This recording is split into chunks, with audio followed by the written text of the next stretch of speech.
Inside de Bishal Dutta avec Megan Suri, Neeru Bajwa et Mohana Krishnan. Ça raconte l'histoire d'une famille hindoue qui vit aux États-Unis, dont la meilleure amie d'enfance de l'héroïne va agir assez bizarrement, et notamment avec une espèce de jarre où elle va dire qu'il y a un monstre à l'intérieur qu'elle doit nourrir. Malheureusement, ça va mal se passer avec cette jarre, et donc l'héroïne va être contaminée par le démon qui est à l'intérieur, et bah clairement elle va devoir s'en sortir avec ça. Déception du film, alors je m'attendais pas non plus à un truc de fou, mais je me suis dit tiens, ça peut changer un peu, même le lore du monstre et tout ça, avec la mythologie hindoue, vu que ça se passe vraiment dans une famille indienne, alors là on a vraiment les clichés avec les repas, le fait que l'héroïne soit forte en maths, enfin voilà, on a vraiment pas mal de clichés. Mais enfin voilà, l'histoire, je me suis dit ça peut être un peu original, mais en fait, le monstre est absolument pas intéressant. Ils expliquent un peu de comment ça arrive, mais bon, c'est pas ouf. Et puis voilà, c'est un monstre, tout ce qu'il y a de plus banal, qui veut tuer les gens, quoi. Les personnages, enfin voilà, il y a pas de grand jeu d'acteur. Mais là, pareil, il y a plein de choses incohérentes qui m'énervent dans les films. C'est genre, il lui arrive un truc complètement de taré, de psychopathe déjà à sa copine, qui elle, bien sûr, reste dans un mutisme absolu où elle parle à personne, donc elle devient elle-même flippante. Et une fois que c'est l'héroïne qui le subit, pareil, au lieu d'en parler à sa famille, à la police, à tout ce que... Non, elle en parle à personne. Et surtout qu'après, il arrive des dingueries, hein, comme la mort de certaines personnes, et même là, genre, t'as la mort d'un des personnages, il meurt d'une manière qui existe pas, et là, apparemment, les gens, la police, ils disent c'est quoi, c'est un animal qui l'a tué. Non mais... C'est n'importe quoi. Un animal. Je sais pas quels animaux ils ont aux États-Unis, mais enfin vraiment c'est débile. Et donc voilà, tous ces trucs déjà qui m'énervent dans les films, là où voilà, il t'arrive une dinguerie, mais tu le gardes pour toi, tu sais. Tu le partages pas. Quand pareil, elle va aller sauver des gens dans des maisons, elle appelle pas la police. Enfin, c'est des choses, pareil, on est en 2023, faut arrêter. Là, les scénaristes, en ce moment, il y a la grève des scénaristes parce qu'ils sont pas assez bien payés, mais bien fait pour votre gueule. Parce qu'en fait, à sortir depuis des décennies des scénarios de merde, bah à un moment donné, ouais, vaut mieux que ce soit peut-être des IA qui vous remplacent pour faire des bons scénarios, plutôt que vos scénarios à la con. Donc là voilà, franchement, il y a rien à rattraper. Puis même après, à un moment donné, il t'explique le monstre, qu'il s'en prend à tes émotions négatives, etc., blablabla, et que si une personne extérieure vient t'aider, il la bute. Alors, quand ils expliquent ça, c'est juste après la mort de quelqu'un qui a essayé de l'aider, et par contre, les autres personnages qui essayent de l'aider, le monstre, il la tue pas, il tue pas ses autres amis, enfin, c'est illogique. Et la scène de fin avec le monstre, mais c'est d'un ridicule. À un moment donné, il la tège comme ça, et t'as un effet qui fait comme si genre elle tombe inconsciente, et du coup bah t'as un écran noir, donc tu te dis elle s'est battue avec lui, et genre là elle perd entre guillemets à un moment donné. Tu comprends qu'elle est dans les vapes pendant un certain temps, et là elle se réveille, parce que t'as l'histoire de il faut l'enfermer le monstre. Et genre elle commence à réciter, parce qu'il faut réciter une phrase et tout ça, et le monstre il se retourne en mode surpris, mais c'est débile, tu te dis, genre le monstre il l'a pas buté, il a pas terminé de la buter, non, il lui a foutu un gros coup, il l'a assommé, mais il a attendu qu'elle se réveille tranquillement, qu'elle reprenne son petit vase et qu'elle récite l'incantation. Enfin vraiment, c'est nul, vraiment c'est nul. Et même les moments horrifiques, ils sont pas du tout fous. Il y a beaucoup de jumpscares en mode, pas forcément à l'image, mais au niveau du son, toujours le son très fort qui arrive d'un coup. Enfin voilà, rien à garder de ce film. Vous pouvez largement nexter sur un autre film. Vision de Jan Golznan avec Diane Kruger, Mathieu Kassovitz et Marta Nieto. Ça raconte l'histoire d'une femme qui est pilote d'avion de ligne et qui vit avec un chirurgien donc dans une belle villa dans le sud de la France, mais qui va faire les retrouvailles d'une amourette qu'elle a connue une vingtaine d'années auparavant, et en fait bah, elle va retomber dedans, mais à côté de ça, elle va avoir des flashs assez sordides de meurtres, etc., de voyeurisme, de personnes ensanglantées, et dans ces visions il y a son mari et aussi son amourette. Le film est clairement chiant, je l'ai vu avec plusieurs personnes et on s'est tous dit la même chose à la fin, tout ça pour ça. En fait, tout est lent dans le film, même à un moment donné, quand on comprend ce qui se passe, quand on a la résolution, vous savez, dans les genres de films où il y a toute une enquête, un thriller, ou même peu importe, mais quand il y a une énigme, et à la fin on a la réponse, et en fait, quand on nous apprend la réponse, généralement, ils te mettent tous les flashbacks du passé qui te donnent les réponses. Et généralement, voilà, dans tous les films, ça se passe un peu pareil, mais voilà, en fait, une fois que le spectateur a compris ce qui se passait, bah ouais, t'as juste à remontrer un peu les détails et dire « Ah oui, effectivement, c'est comme ça que ça s'est passé ». Sauf que là, dans le film, en fait, une fois que t'as compris ce qui se passait, déjà que le film est très lent, là, même les scènes flashback où il te montre exactement ce qui s'est passé, c'est lent. C'est-à-dire que on est vers la fin du film, c'est bon, on a la réponse, et ils nous foutent des minutes en plus où il se passe rien. Enfin vraiment, c'est pas du tout intéressant. Et puis même les acteurs. Alors Mathieu Kassovitz, de toute façon, j'ai jamais trouvé qu'il jouait spécialement bien. Alors après, je l'ai pas vu, je crois, dans sa série là. Mais je suis pas fan. Et alors Diane Kruger, mon Dieu, qu'elle joue mal. J'avais jamais fait gaffe dans les autres films que j'ai vus d'elle. Mais là, alors c'est peut-être en français, j'en sais rien. Mais je trouve qu'elle joue mal, quoi. Ouais, non, le film est vraiment pas intéressant. Et enfin, ouais, je conseille pas du tout d'aller le voir. Un métier sérieux de Thomas Lilti avec Vincent Lacoste, François Cluzet et Adèle Exarchopoulos, entre autres. C'est une histoire, comme il y en a une fois par an, j'ai l'impression, en France, qui raconte l'histoire de professeurs dans des écoles. Donc le collège dans lequel ils sont, c'est un collège plus ou moins lambda, hein. C'est ni un lieu précaire ni aisé, je dirais plutôt populaire. Et donc on va faire la rencontre de 8 professeurs, particulièrement plutôt 5, dont un qui vient d'arriver dans l'établissement, qui remplace une professeure. Et après, on a plusieurs profils, hein. On a la jeune professeure, on a la professeure qui est là depuis un moment, mais qui a un énorme problème d'autorité. On a le professeur cool, on a le professeur qui a du bagage, qui est autoritaire, qui se fait respecter, etc. Et donc on va voir un peu chaque classe, comment ils gèrent leurs cours, comment ils gèrent les relations avec les élèves, etc. Leur vie un peu en dehors. Voilà, ça reste un film ultra classique. Généralement, je suis pas trop fan de ce genre de film.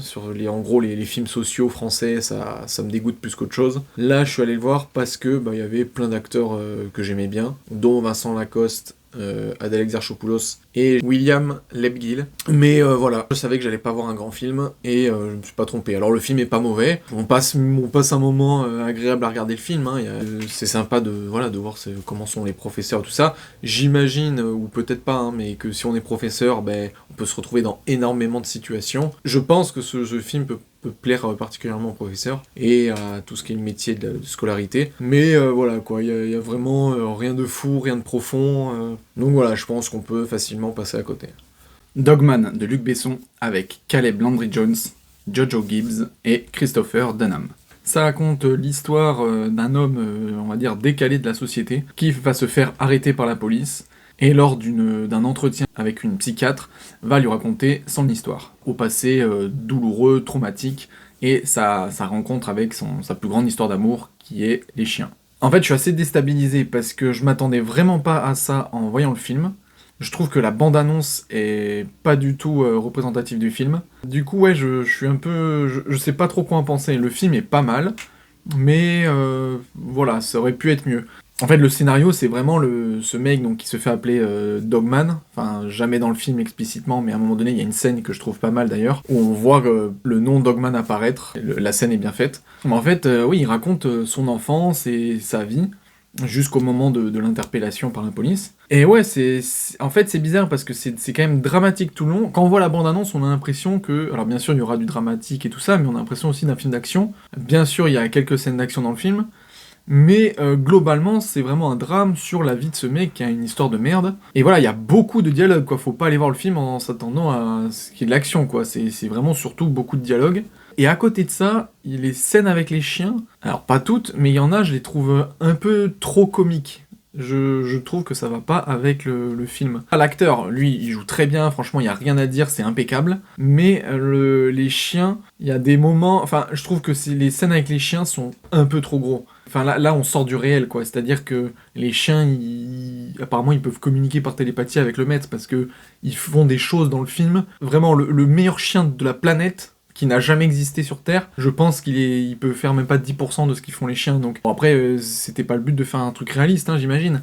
Mais je trouve que, moi je suis pas fan, parce que tout le film est réel, tout le film se passe dans un univers réel, et du coup, les actions que font les chiens sont... Alors je dis pas, hein, ils sont pas en train de sauter de 8 mètres ou de faire des trucs de fou, mais par exemple, voilà, il y a des scènes de vol, t'as l'impression qu'ils ont appris les plans par cœur, enfin voilà, il y a des trucs, c'est trop gros. Et aussi les scènes d'action où les chiens attaquent des bandits.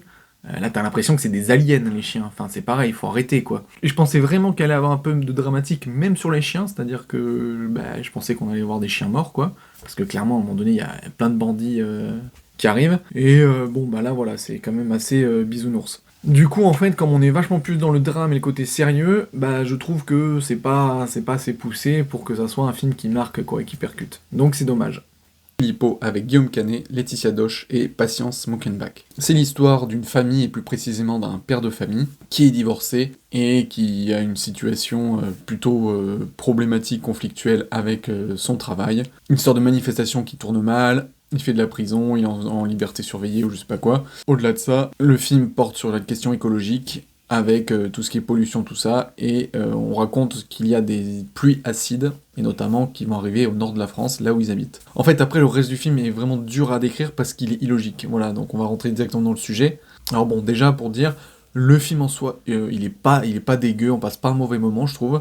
C'est original de faire un film comme ça change. Voilà, un film français fantastique, dramatique, qui se passe sur un fond de catastrophe écologique. Et ouais, il est sur le coup, il est quand même très sombre, hein. Il y a pas de trucs bisounours quoi dans le film. Mais le problème, c'est que c'est trop incohérent quoi. C'est-à-dire que là, le père, donc ils sont vers Arras, je crois, donc dans le nord. Et en fait, qu'est-ce que c'est?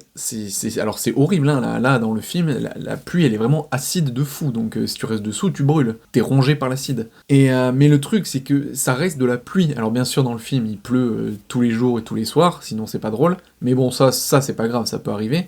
Mais c'est juste qu'en fait, c'est pas comme d'autres films catastrophes où vraiment tout pète et t'as intérêt à fuir.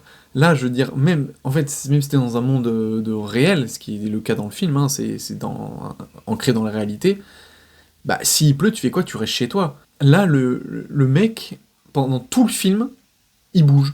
Ils expliquent dans le fait qu'il veut retrouver sa copine qui habite en Belgique. Enfin, à un moment donné, dans la réalité, il y a une catastrophe comme ça, ta copine, elle a beau habiter à un autre endroit, je veux dire, c'est entre guillemets juste de la pluie, tu dis reste bien chez toi, moi je reste chez moi, mais tu fais pas le con, essayer de traverser plusieurs centaines de kilomètres en ayant des chances de te faire brûler par l'acide, quoi. Donc, il faut ça pour faire le film, sinon il serait resté tout le temps dans la maison et ça aurait pas été drôle comme film. Mais là, en fait, je trouve que les conditions qui font qu'ils sont en vadrouille, je la trouve pas trop plausible. Et même ce qu'on voit autour, on sent que t'as carrément des effets de fin du monde. On voit plein de gens dans des gymnases et tout. Alors ça, oui, ça peut être plausible aussi.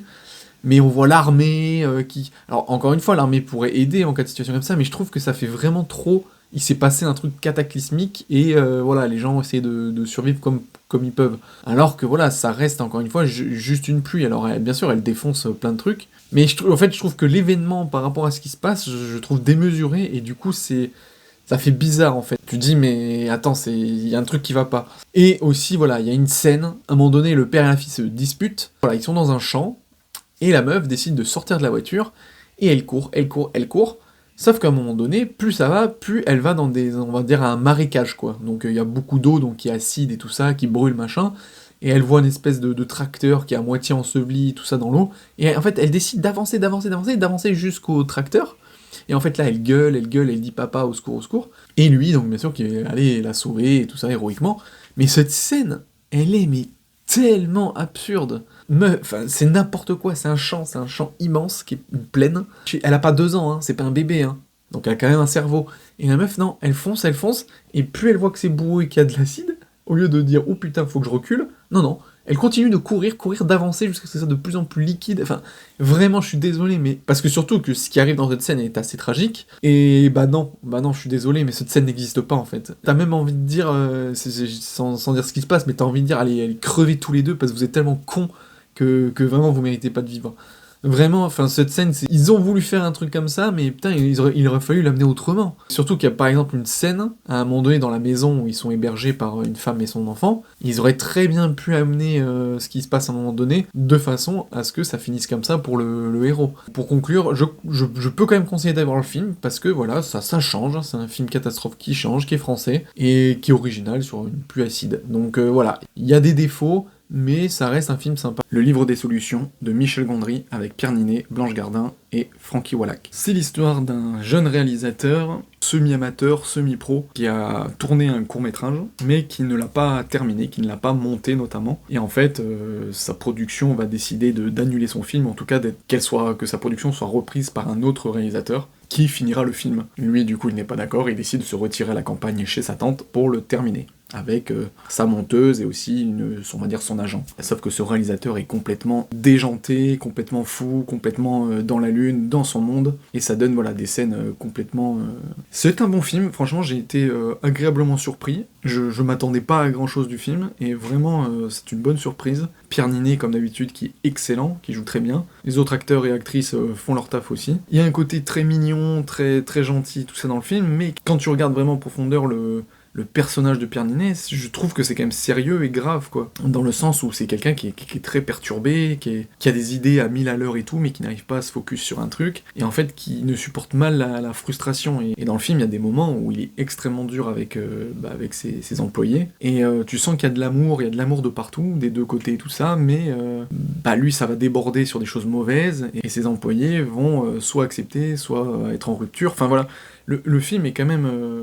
il y a quand même voilà, une vraie part dramatique, mais voilà, enveloppé de quelque chose de gentillet, de beau et tout ça. Enfin voilà, c'est vraiment, il y a une ambivalence dans le film, et du coup, ouais, je l'ai trouvé vraiment très bien. Il y a plein de moments qui sont drôles, qui sont décalés et tout ça. Et une de mes scènes préférées, on voit un extrait dans la bande-annonce, c'est quand il décide de prendre un orchestre pour faire sa musique. Il va se servir de son corps comme guide en fait pour que les musiciens jouent en fonction de comment il va bouger son corps. Enfin voilà, la scène elle a aucun sens mais elle est vraiment drôle. Et en fait ça en devient même beau en fait, ça en devient poétique. Enfin voilà, c'est un bon petit film français que je conseille d'aller voir. The Creator de Gareth Edwards avec John David Washington, Gemma Chan et Ken Watanabe. C'est une histoire qui se déroule dans un monde futuriste où l'intelligence artificielle a une place prépondérante dans l'humanité, à savoir donc il y a des robots qui vivent donc aux côtés des humains, ou alors sous forme humanoïde, en utilisant des visages d'humains qui existent déjà et qui ont une mécanique robotique, mais voilà, ils ont la peau humaine. Et donc là dans le film, on suit donc un personnage qui travaille dans l'armée américaine, dont son but est de trouver, on va dire, la déesse ou le dieu des IA. L'intelligence artificielle a lancé une bombe nucléaire sur Los Angeles, et donc les Américains voilà, sont vraiment à la recherche du chef des IA pour la détruire. Le film est pas mal, visuellement il n'y a rien à dire, il est très beau, c'est magnifique, les effets spéciaux sont vraiment hyper bien faits. C'est le réalisateur qui a fait le Star Wars Rogue One, et vraiment on le retrouve déjà dans l'esthétique, les couleurs, l'image, mais aussi dans plusieurs scènes qui sont faites. L'énorme vaisseau aussi que les Américains ont, qui s'appelle Nomad, fait vraiment penser au vaisseau qu'il y a dans le film, où ils sont sur la planète à la fin. Quelque part la petite fille avec ses dons je sais même pas comment on peut dire, d'électromagnétisme, qui fait penser comme si elle utilisait la force, donc il y a plein de trucs comme ça. Ce que j'ai aimé aussi en fait, c'est le scénario de base, c'est-à-dire voilà que l'IA, donc bien sûr, qui a pris une place énorme dans notre monde, qui va donc jusqu'à lancer une bombe nucléaire. Et ce qui est intéressant, c'est qu'on dit qu'en fait, il y a une opposition entre l'Occident et les autres civilisations du monde, et notamment la civilisation asiatique, qui, elle, continue de vouloir évoluer avec l'intelligence artificielle, et donc ne rejette pas l'IA. Et donc ça, j'ai trouvé ça vraiment... C'est dit dans le début du film, et je trouve ça hyper intéressant. Je me suis dit, ah ouais, c'est quand même bien d'être parti sur un film là-dedans, parce que ça aurait pu être juste un film, oui, la guerre contre l'IA. En fait, non, ça reste une guerre de civilisation, en fait, ce film. Donc là-dessus, je me suis dit, putain, comment ils vont faire le film, ça risque d'être très intéressant. Et malheureusement, j'ai été pas mal déçu sur plusieurs points. Donc voilà, en général, le film est vraiment bien, je conseille quand même d'aller le voir, parce que voilà, c'est une belle expérience cinématographique, mais je trouve qu'ils sont pas allés assez loin, et tout simplement au niveau scénario, en fait, l'idée de base est intéressante, mais il y a trop de détails dans le film qui sont pourris scénaristiquement, quoi. Et c'est toujours des raccourcis, des trucs comme ça, ou des choses qui sont pas assez travaillées, et qui, moi, m'embêtent, quoi. Déjà, dès le début. Donc, quand le personnage principal, il est en couverture, donc, avec sa femme, qui est une humaine, et donc, qui, apparemment, elle connaîtrait, je sais plus le nom, mais voilà, la déesse des IA. Déjà, ce truc-là, c'est un peu gros, c'est de se dire, le mec, il est quand même en infiltré avec elle, il s'est marié avec elle, il a un bébé avec elle, enfin, il l'a mis enceinte, et le mec n'a jamais vu la déesse des IA, qui est une personnalité physique en tout cas. Enfin, t'as envie de dire, mais qu'est-ce qu'il fout, quoi. Et surtout qu'après, on apprend que c'était elle, en fait, la déesse, après la mort de son soi-disant père. Donc c'est-à-dire que même lui, il n'a jamais vu son père de sa vie, et en plus de ça, il a même pas su que c'était elle qui était devenue la déesse, quoi, alors qu'il vivait avec elle. Enfin, je me dis, il la voit quand même assez souvent. Et ensuite, le fait qu'elle se fasse atomisée par une bombe, au début du film, on voit après que... Alors, elle est dans le coma, Mais s'il te plaît, quoi, quand t'as une déflagration aussi puissante que celle-là, tu t'es carbonisé, t'es pulvérisé, quoi. Ensuite, bon, il y a 2 détails, mais c'est pourquoi les simulants. Il y en a des vieux, c'est-à-dire qu'on voit, voilà, c'est tous des adultes, mais il y en a que c'est des papis, quoi. On le dit, hein, dans le film, ils peuvent pas procréer, donc, logiquement, si des AI, ils vieillissent pas. Et t'as envie de dire, donc, pourquoi faire des robots vieux, quoi. Alors, il y a peut-être 2 explications, c'est que, vu qu'ils utilisent peut-être de la peau organique, peut-être que cette peau, justement, elle vieillit, ou alors tout simplement parce qu'on nous apprend que y a un programme justement qui force les gens à se faire copier le visage pour que leur visage sert à des nouveaux robots. Donc peut-être que des vieux ont aussi le droit de faire ça, et du coup ils se font aussi scanner le visage, du coup ça te donne des vieux. Mais bon. Et après voilà, il y a une scène, ça c'est dommage, c'est vraiment le truc à enlever, que j'ai trouvé ridicule, c'est à un moment donné où on voit un robot qui fume. Non mais pourquoi vouloir absolument faire des scènes comme ça qui rappellent les humains? Enfin, il y avait, dans tout le film, on voit plein d'autres moments où on a l'impression que les robots se comportent comme des humains, et ça suffit. Là, de nous le faire fumer alors que le mec, il a pas de trachée, il a pas de poumon, enfin bon, voilà, ça sert strictement à rien. Après, ce que j'ai trouvé intéressant, avant de revenir dans les défauts, c'est justement cette comparaison entre l'Occident et par exemple le monde asiatique. C'est-à-dire qu'à un moment donné, donc on comprend que la petite que le héros surveille, elle est née donc d'un embryon de lui et de sa femme, et donc en fait on voit à un moment donné une scène où la mère, elle crée artificiellement le bébé, dans une sorte d'utérus artificiel. Cette image, elle peut un peu choquer, surtout donc pour nous les Occidentaux, parce que tout ce qui est eugénisme, toucher des trucs comme ça, c'est quelque chose qui peut être un peu gênant. Et je pense qu'en fait, la vision des Asiatiques est complètement différente de la nôtre, et qu'elle choque beaucoup moins, justement. Déjà, l'eugénisme, ils ont pas du tout le même regard que nous. Et c'est dommage, c'est que dans le film, c'est pas assez montré. Et d'ailleurs, justement, si on se met dans la logique du film, les États-Unis viennent de se prendre une bombe nucléaire sur Los Angeles, et en fait c'est ça qui est marrant, c'est que dans le film, ils citent jamais un pays asiatique. Ils disent la Nouvelle-Asie. Donc la Nouvelle-Asie, ils sont en Nouvelle-Asie. Donc voilà, on sait pas ce que ça veut dire, et de ce qu'on voit dans le film, on a l'impression que c'est des Vietnamiens. Donc après je me dis, est-ce que ça fait un parallèle avec la guerre du Vietnam? Mais le truc voilà, c'est que tu vois clairement que c'est pas la Chine en gros qu'ils attaquent, c'est le sud-est asiatique. Et donc oui, ce qui est marrant, c'est que bon, en réalité, je pense que le jour où les Américains se prennent une bombe nucléaire, ils pulvérisent de la carte le pays qui a envoyé l'ogive nucléaire. Ça, pour moi, c'est une certitude. Hein. Je pense que de toute façon, les Américains, c'est ceux qui ont fait le plus de dégâts dans le monde, hein, qui ont bombardé le plus de pays, qui ont détruit le plus de civils au monde. Donc je pense que le jour où ils prennent une bombe nucléaire, ils ont même plus de cerveau, ils anéantissent le pays. Donc là, c'est ça qui est bizarre, c'est que dans le film, ils créent un vaisseau spatial, le Nomade, qui va partout sur le monde et qu'ils envoient des petites ogives nucléaires, par-ci par-là. Parce qu'en plus, à la fin du film, ils montrent oui, attention, on se fait attaquer, faut envoyer toutes les bombes nucléaires.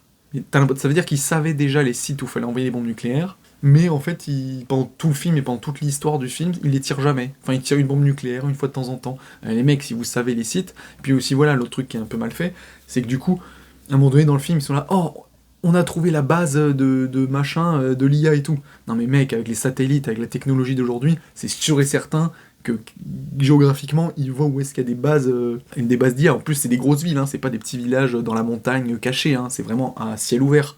Donc je veux dire là, c'est pas du tout cohérent. Et donc encore une fois, voilà, les Américains, ils auraient dû bombarder comme des porcs tous les endroits. Donc c'est pour ça, ce côté un peu, on arrive avec un vaisseau surpuissant, mais nous on arrive sur la Terre discrètement, je la trouve pas du tout plausible. Et de l'autre côté, même le côté asiatique est pas plausible. Ils ont envoyé une bombe nucléaire à Los Angeles. Mais c'est pas, le Vietnam n'a pas de bombe nucléaire, hein. La Thaïlande non plus. Le seul pays en Asie qui a la bombe nucléaire, c'est la Chine. Donc c'est pas dit directement, mais ça veut dire que c'est la Chine qui a bombardé les États-Unis. Et là, dans le film, la Chine, on n'entend pas du tout parler. Et c'est pareil, si l'Asie se faisait bombarder localement par ce méga vaisseau, t'as envie de dire, parce que tu le vois à un moment donné dans le film que les IA ils ont des vaisseaux, que les Asiatiques ils ont des vaisseaux, t'as envie de dire mais pourquoi à aucun moment ils attaquent cette base aérienne là qui envoie des missiles nucléaires? Et la machine elle est au-dessus d'eux, elle va tout doucement comme ça, et jamais elle est attaquée par les Asiatiques. Comme si les Asiatiques se laissaient faire. En fait ça va pas, c'est dommage, le sujet est hyper intéressant, mais c'est pas du tout crédible en fait. Le côté américain n'est pas crédible, le côté asiatique n'est pas crédible. Et après oui, c'est encore un détail, mais à un moment donné, tu vois justement des énormes machines à roues, là, il y a à chenilles qui roulent et qui attaquent un village asiatique, et ça fait vraiment en mode « Oh, c'est une surprise, on se fait attaquer, on n'était pas au courant ». Mais encore une fois les gars, surtout avec l'AI, on est dans un monde futuriste où il y a de l'AI, il y a des technologies de port, et maintenant on le sait dans les guerres, hein, que ça soit, regardez la guerre en Ukraine, les attaques surprises n'existent plus, il n'y a plus d'attaques surprises, parce que, eh ben maintenant, sur satellite, tu vois tout. Genre là, ces énormes engins américains qui arrivent sur le village, ils n'ont pas apparu par téléportation. Ils ont bien été acheminés, ils ont roulé. Les effets de surprise, c'est pareil, ils sont pas plausibles dans le film. Voilà, c'est vraiment pour noter les incohérences. Le film en soi est pas mauvais, franchement, et il vaut le coup, encore une fois, je conseille de le voir. C'est juste que moi, je suis déçu de ça, c'est de me dire, il y avait vraiment vachement de matière à faire pour faire un excellent film, et surtout avec ce point de vue-là, de dire, c'est pas les humains contre l'IA, c'est les humains occidentaux contre d'autres civilisations par rapport au statut de l'IA. En vrai, il y avait vraiment de quoi faire un truc hyper intéressant dessus, même quitte à faire 2 films ou 3 films. C'est pas assez exploité, et puis on reste quand même dans un schéma hyper... le personnage principal qui est contre les IA, qui va finalement être ami avec les IA, qui va aider les IA contre les méchants américains. Enfin voilà, ça reste quand même un peu basique. Mais voilà, juste pour l'expérience visuelle et l'idée globale du scénario, je conseille quand même le film.